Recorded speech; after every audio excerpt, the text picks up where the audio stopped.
Hey everyone, I'm Chris with Dream Studios. I am back with a new video. This time, we're doing a model build-up tutorial. So let's get started.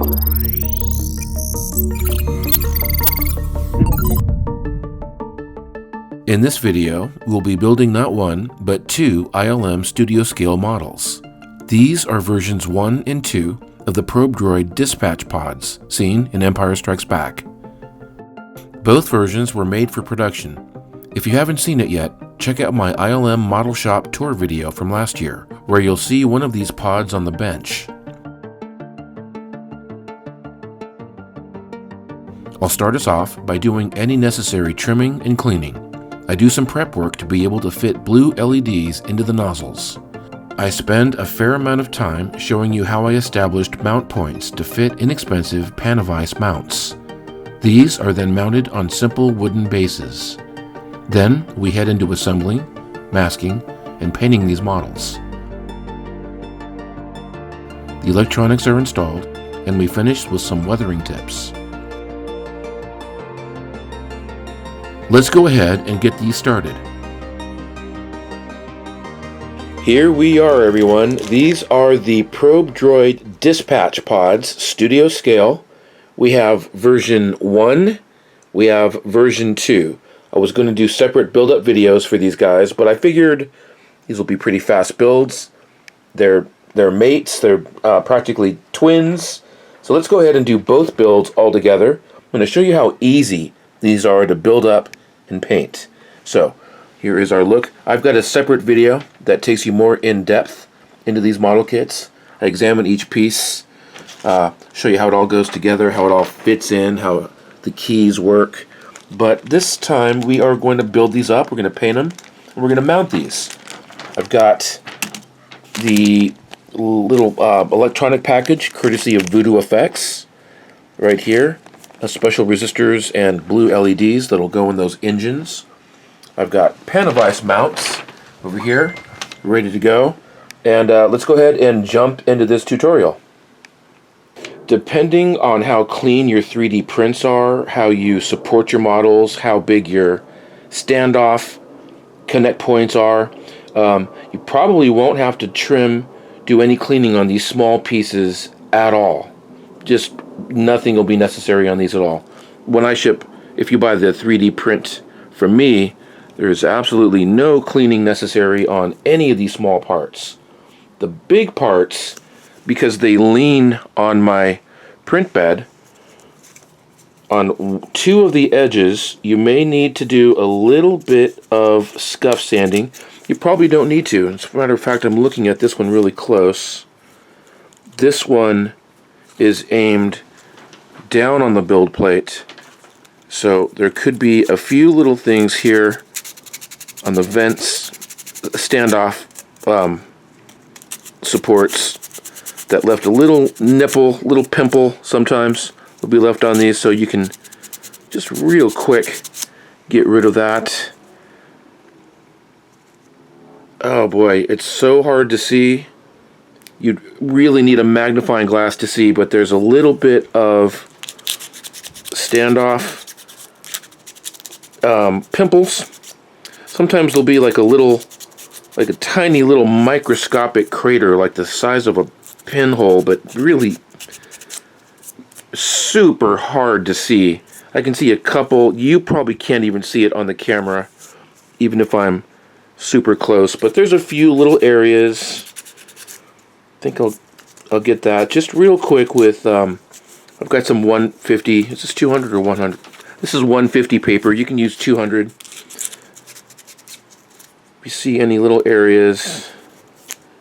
Boy, I'm telling you, this really doesn't really need anything. Heck, that's ready for paint. Pod version 1 lays on the print bed top side down at an angle like this, slightly pitched. So again, on one side of this, I can see some here. You can see where the standoff's connected here. You probably can't see that, but I can see it a little bit, so I'm just going to spend a minute sanding these down just a tiny bit. I can see a couple here. I can see a couple here. Just depends on how anal you want to be with your build. I'm doing a quickie build, so I'm not really too concerned about some of this. There's a couple little pinholes. You could just sand this until they disappear. Honestly, it's 1 or 2 minutes of sanding before these are ready for paint. One thing here is this is version 1. This is the alternate cap. If you go back and watch my exploration video of these parts, there's 2 versions of this cap. You get both versions if you are printing this at home. There's a flat version, and then there is this capped version. I'll probably be shipping this capped version with anyone that buys the physical kit. With this, it's a pretty tight fit. I found that I needed to bring some sandpaper across this open edge. And I needed to sand down that cylinder just a tad bit. And when you get it just right, that is just going to be a pressure fit. The nozzle on version 1, great fit. No trimming necessary. The nozzle on version 2 will need a little bit of sanding. It's a very tight fit, so what I did off camera is I just sanded each edge of this pentagon,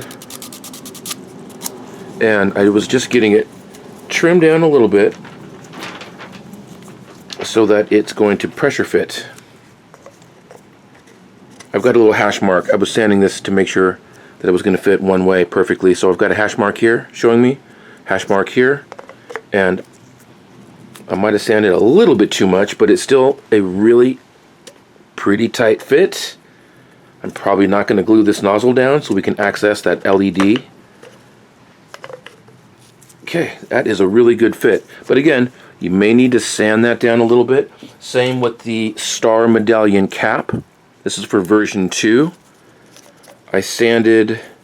Actually, no, I didn't do anything on this one yet. I'll do it here on camera. So this guy, I'm just going to sand this edge down. This is actually version 3 of the star medallion. So my few pre-order guys that have the previous version of this will be getting the updated version. So I'm going to sand that medallion down a little bit. You can see I beefed these up. This is version 3 of this star cap. Much beefier. Much stronger. And the star cap is going to live right here in this hole. Nice pressure fit. And he lives just like that. The first thing we're going to paint are these nozzles. These are fairly thin when you've got a bright LED inside here. The ones that Voodoo Effects provided me. You may get a little bit of light leak out of the sides of these nozzles. You want to avoid that. So we are going to light block the inside of these nozzles so light doesn't shine through the outer edge with my favorite light block paint in the world, Tulip. This is fabric paint. It doesn't matter what color you use. I've got, looks like white. So I am going to shoot the insides of these nozzles with 1, maybe 2 coats of this fabric paint. This is great stuff. This is going to block any kind of light transmission out of the sides. Let me address for a moment how I'm going to mount these. I have 2 styles of panavise mounts. These are from Amazon. This is a 6-inch base. These were, last time I bought this, I think these are about 24 bucks. Might be a little bit more now with inflation. Damn inflation. So I've got that style, and then I've got a smaller guy. These were more like 3 for 12 bucks. This works just as well. This doesn't have a swivel. Well, actually, you can swivel this. It's got 1 less point of articulation, but these are cheap. I mean, like 3 for 10 or 12 bucks, however much they were. I can leave links for these in the on my website. And then, in addition to these, we have these little 1/4-inch couplers available at any box store. And these mount to the 1/4 inch threads on each. So what I'm doing is mounting these couplers into the models. I'm going to embed them so that we can attach them to the mounts. My embed points, I am going to drill a hole into one of these medallions, and I'm going to sink this in. I'm going to flush mount this inside here. And on this guy, I shaved off one of the details. These have little detail chips on the medallions. I shaved one of them off, and I'm going to sink in that coupler right into the middle. You can, you really could mount it from the top. You could put a tube through this if you wanted to, and get like a solid mount that you could put a coupler into the top and the bottom if you wanted. You can put your coupler here on this flat edge or wherever you want. I've seen a lot of guys, when they mount their models, they'll mount it here from the top. And you can do that now with that with my new version 3 caps for these guys. So that's what I'm doing next. I'm going to be drilling holes, sinking these in. Depending on how you print these, you can print them solid, or you could do a hollow core, which I might include in this video, how to do like a hollow core version. If you do that hollow core version, you'll have a little gap in there. You can fill that in with Bondo. You can mix in some resin and slosh it in here. Epoxy, you can drizzle in there just to strengthen the embed point for these. Alright, so I'm going to go ahead and drill holes in these and get them embedded. When you're tooling 3D printed parts, go real slow. I'm just going to go very slow into this spot here to get my hole. Get myself right in the center. Slow and easy.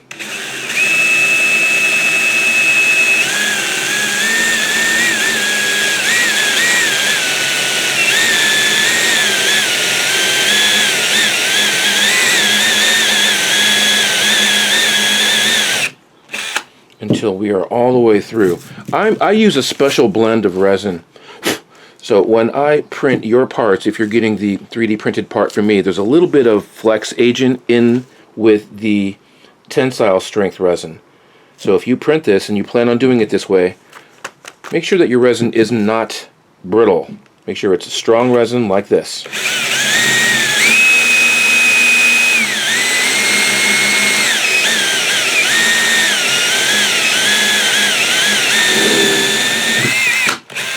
Okay, all the way through. I'm going to need to widen this up just a tad bit more to get that coupler in here, but that's really easy with the Dremel.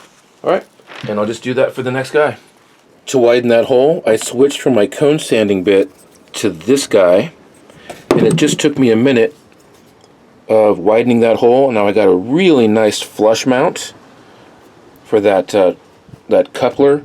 And to seal it, if you can see in here, I'm gonna slosh in some resin.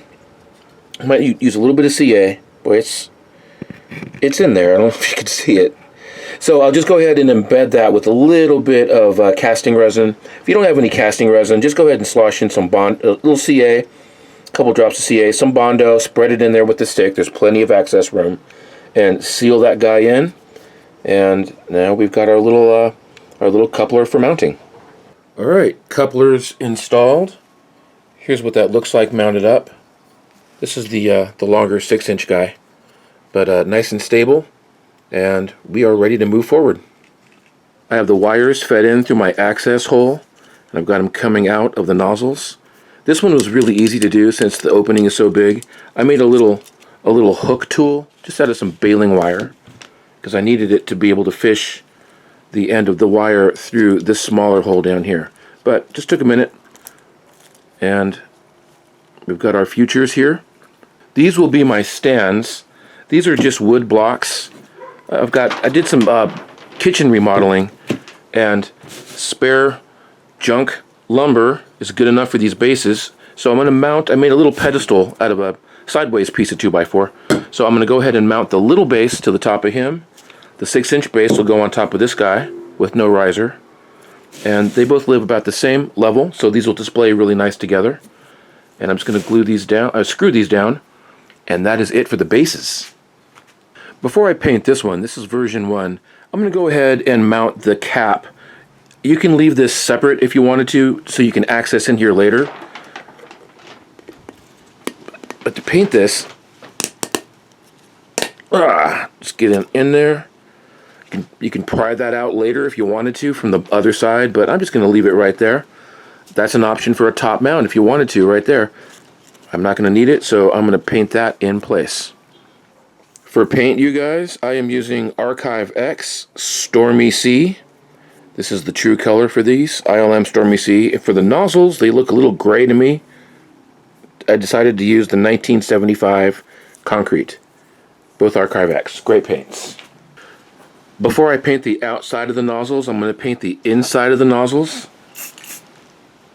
They look to be kind of silver, pretty bright silver in a few of the photos of the film used model, so I'm just giving them a quick spray. Good enough right there. Of the bright metallic. It's one of my favorite rattle can silvers. It's the bright coat chrome. Focus. Okay, so that is the inside of the nozzles.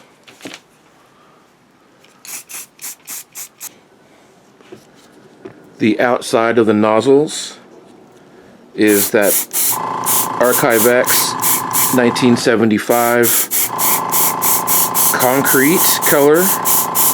I lightened it up just a tad. And most of this is going to be covered up with weathering, smoked up quite a bit. I'm being careful not to spray the inside, that silver inside. I'm just getting outside here. And here is nozzle for version 1.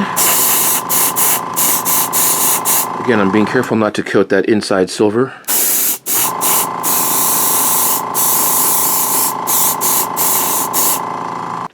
I've got these small little pieces on double stick tape. I decided to paint these separately since I wanted to make sure that the body was covered underneath before the parts go on. So on goes the Stormy Sea Archive X color.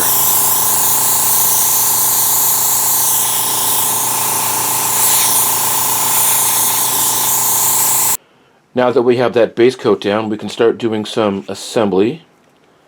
I'm going to attach these vector thrusters, the top vector thrusters on. That's these guys here. Now that we have the base color on, we can start doing some assembly. I'll assemble pod number 1 first. We have these, how am I going to focus on this? Everything is so blue. But you can see that this part has, 3 straps. So the strap here, the pokey down guy, goes towards the nozzle. So if I'm focused in there, you can see there's a little depression right there. There's a little pocket window. Not for this enough to sit in there by itself, but it gives you an indication of where it goes. It's like a little shadow right there. I don't know if you can see it. So make sure when these go on, 5 of them, that they go right onto that little pocket. That's times 5. And then this guy, the bottom vector thrusters, one of these has a little edge, a little flap on the edge. That flap goes to the outside. So when I put this together, we have our registration holes here. So this will go into its slot. Nice little pressure fit. Probably don't even need glue, but I think I will glue them. So that little flap, if you can see, right there, faces outward. Alright, let's go ahead and assemble dispatch pod number 1.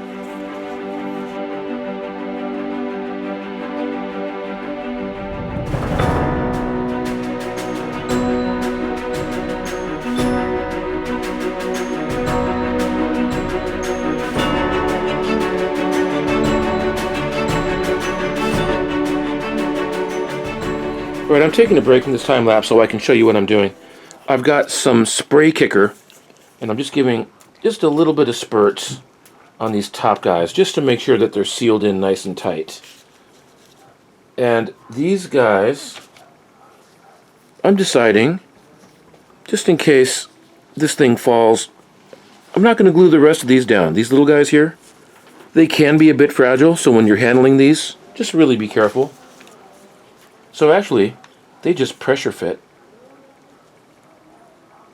Bam, right there, and they're not going to come loose. For each of these, I'm putting a little CA on these edges, and then a glop of CA right here where it connects to the bottom of the hull. And like I said, this grabs pretty quick, so I'm going to make sure it's in its right spot. Oops, I'm just going to hold it here, and you will see that it takes hold pretty fast. I'm still going to give it a spray kick. Make sure it's looking good. Spray kick. And go 5 times more.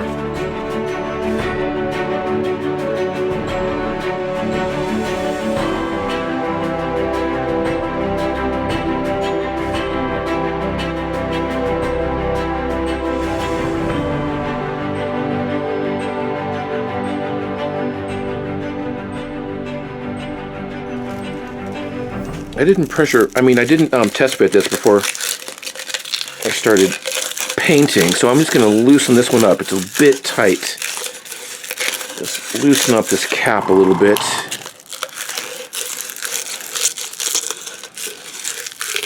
I think this is a 60 grit paper.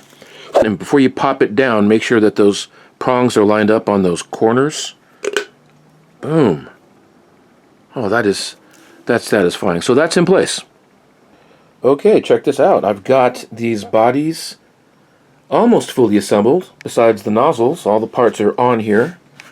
This paint is still drying up, so it might be a little shiny. But boy, these details, my God, looking good. We're going to be doing a little bit of detail masking, detail painting on these guys. There's a dark gray panel here, there's some black panels here, black over here. But before I do that, I'm going to seal these guys. Matte clear. Just a real light spray. I'll let this dry for a little bit and then flip it over and do the other sides. But this will prevent any kind of paint peel up. This is a much better way to do the matte clear. I've got this from a different project. Just get a 2x4 and get some support rods on here.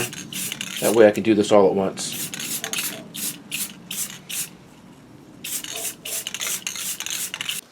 Okay, we have our adjusted base color for him. This guy's ready for masking. We need to mask off for these stripes. There are base color stripes left over after that's masked and painted. It looks like a pretty dark gray. Not black, but a dark gray. This will be fun, getting all of that detail in there. And then this one has a mask on each one of these corner panels, and there's a little bit of a black marking on each one of these down here. Okay, so I'm going to go ahead and get these masked up. I'm going to be doing a reverse mask on these domes with this thin vinyl tape, and yeah, I'll be using just regular masking tape to get these isolated. Here we go. Masking is done on version 1. I've got 2 strips on each dome, and this panel masked off. That's times 5. That one wasn't too bad. This one, though, took a bit longer. I'm not going to lie. This was quite a task to get the vinyl strips 1, 2, 3, 4, and then these 2 chippy guys, this skinny guy, and then those 2 long ones, and then masking off. Just pay attention to your reference shots. But yeah, that took a while. Just a pro tip for you guys. As I was doing this, I've got some skinny black vinyl, and then I've got this stuff right here. I've got this blue vinyl. So I would lay it down. I'll just do a piece for you. This is to save you a little bit of time. So I'd lay it down. I'd trim a section off. And then I'd just kind of figure out where I was going, cut it. For some of the other pieces that are angled, that shaped, just go ahead and cut your shape. And then very carefully, see if I could do this here in front of my camera. Very carefully, I'd take it off with the blade. And here, I'll just put it on this. I won't press it. So I'd line it up. I'd make sure it's the right shape, the right width. I'd get it nice and lined up. Then I'd push one end down, I'd double check it, and then I'd smash the rest of it down. So that's how I did all of this. It was a lot of work. I probably spent more time doing that masking than I have all the other steps. But we're done. And we could move forward to getting that dark gray airbrushed on these. Luckily, all these exposed areas are pretty much the same color. I mixed up a pretty dark gray. I would not recommend painting black on this. We're going to save some black, kind of a translucent smoky black for the weathering. But yeah, those are not black, but they are a dark gray.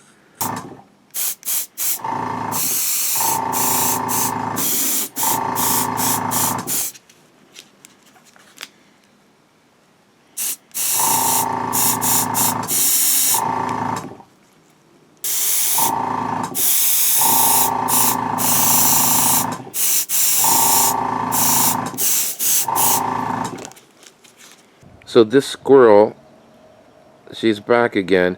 I name her Zoe for Zoe Bell, who I met and got to hang out with a couple times. She was the stunt woman for Lucy Lawless and Xena, and she's doubled for everybody in all the Quentin Tarantino movies. That one movie with Kurt Russell. Here she goes again. Come on, Zoe. All right, I got her this time on camera doing that. Yeah, Zoe Bell. So Zoe the stunt squirrel. Up to her old tricks. Look at that. Look at that stunt. Anyways, back to my tutorial.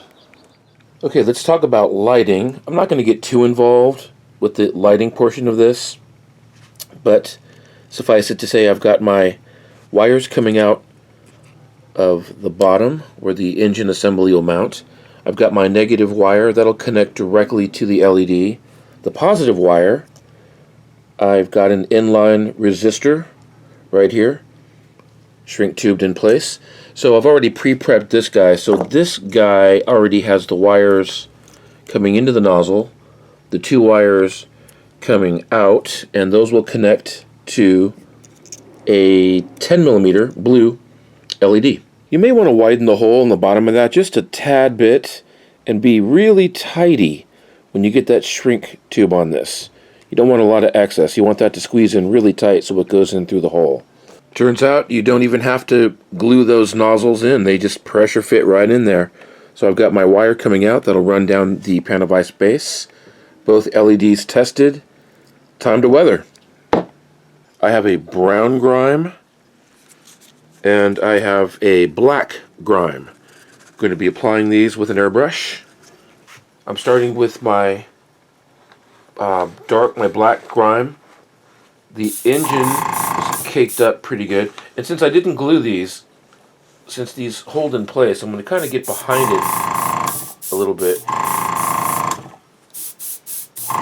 The engine is pretty smoky, very smoked up.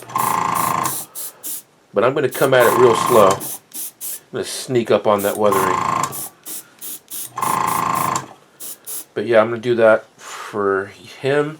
I'm going to come in here and smoke in under there.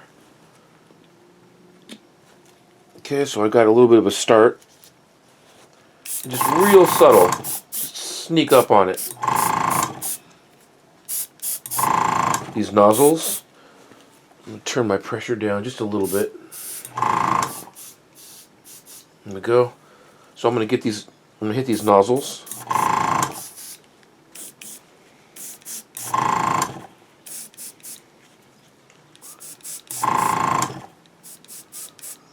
I'm going to get these top nozzles.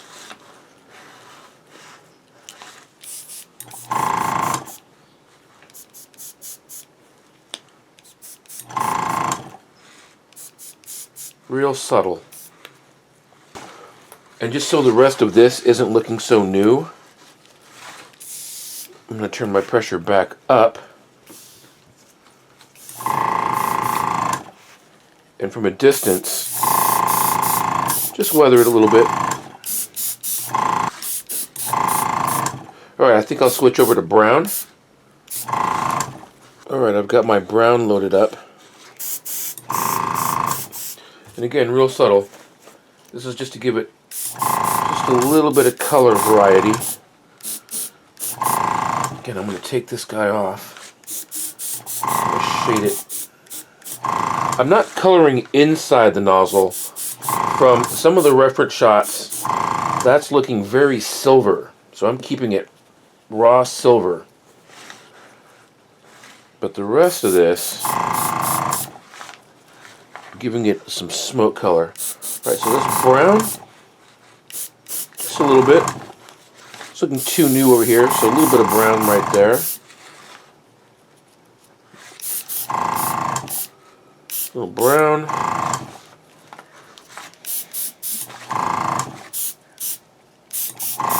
Okay, I'm going to let this live just like that for a little bit.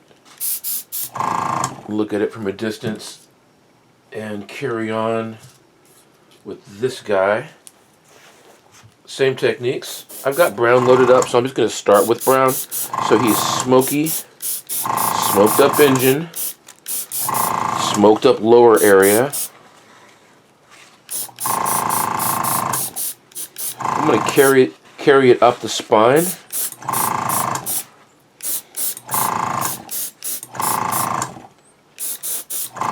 Inside of each nozzle. I want to get inside this guy, so I'm going to pull him loose. Kind of get it from this angle.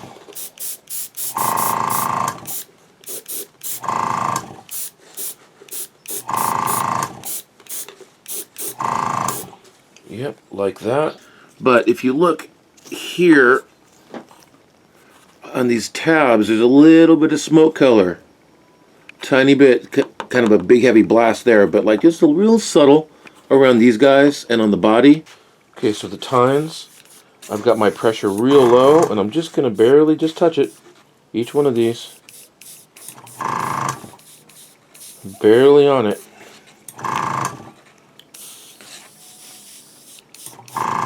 Yes, yes. Okay, that's it for that. There is just a tad bit of chipping going on right here on pod number 2. So I'm just going to mimic that real quick.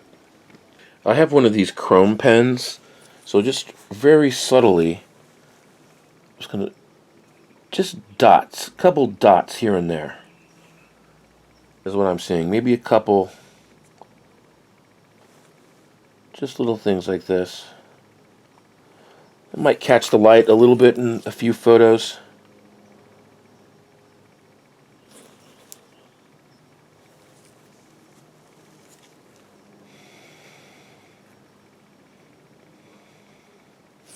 And just for giggles, I think I might do this to the other one too.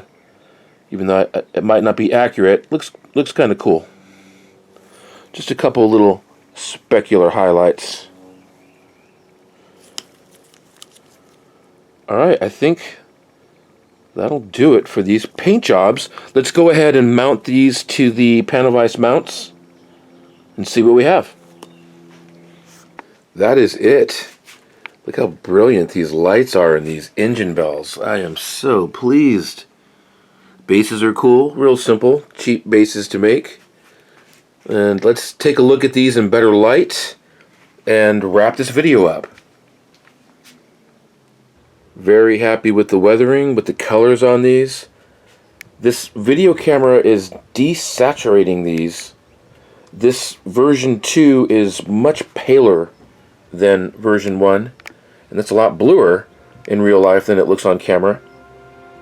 But we've got the engines all lit up. brilliant. Boy, those 10 millimeters, 10 millimeter LEDs really do the job. These are great. Such a fast build up too. I did both of these in less than 3 days, and that was kind of taking most of a day off for the weekend. I hope I was able to guide you through this build, show you how simple it is, show you a few tricks, yeah, that's it. 2 finished Probe Droid studio scale dispatch pods. I'd like to take this moment to thank you for clicking this video. I appreciate your support. Feel free to leave a comment. If you enjoy the content, feel free to subscribe, and I'll see you in the next video.